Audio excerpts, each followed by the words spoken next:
కొంతమందిని మనం వింటూ ఉన్నాం. ఇప్పుడు లైపోసెక్షన్ వల్ల మనకు తెలిసిన ఆర్తి అగర్వాల్ కావచ్చు, అలాంటి కేసెస్‌లో అవి మిస్‌ఫైర్ అయింది.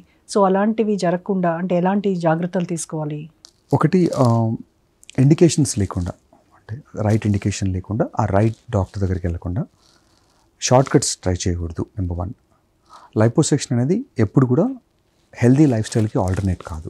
మీరు హెల్దీ లైఫ్ స్టైల్ ఉండి అంతా బాగుండి మినిమల్ బల్జెస్ ఉన్నప్పుడు, అంటే అన్వాంటెడ్ ఏరియా ఉన్నప్పుడు మాత్రమే లైపోసెక్షన్ చేయాలి తప్ప ఇది యాజ్ ఎ వెయిట్ లాస్ ప్రొసీజర్గా ఎప్పుడు చేసుకోకూడదు. ఎందుకంటే న్యాచురల్గా బాడీ ఫ్యాట్ రిజర్వ్ చేస్తుంది. మీరు యూఆర్ టేకింగ్ ఎక్సెస్ క్యాలరీస్, అది ఎక్కడొచ్చో స్టోర్ చేసుకోవాలి బాడీలోది.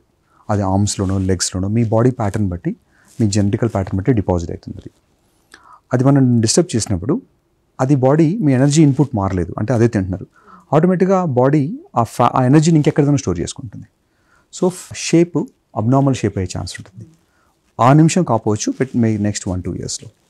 సో అందుకనే ఇండికేషన్స్ కరెక్ట్గా చూసుకోవాలి. Doctor selection has to be correct. ప్రతిసారికి ఫాస్టెస్ట్గా సొల్యూషన్ ఎత్తుకోవద్దు. యూజువల్గా క్విక్ సొల్యూషన్స్ ఎత్తికినప్పుడు ఇలాంటి ప్రాబ్లమ్స్ వస్తాయి. ఓకే, మీరు if you can fix it, మీరు అసలు డైట్ నేను మేనేజ్ చేయకుండా, ఏ అటెంప్ట్ చేయకుండా లైపోసెక్షన్కి వెళ్ళొద్దు.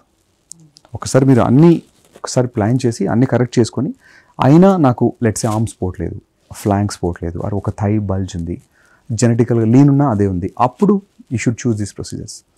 So selection of patient is very important. మనకు ఆ రైట్ ఇండికేషన్ వెళ్ళినప్పుడు కాంప్లికేషన్ ఆల్మోస్ట్ 0 ఉంటాయి.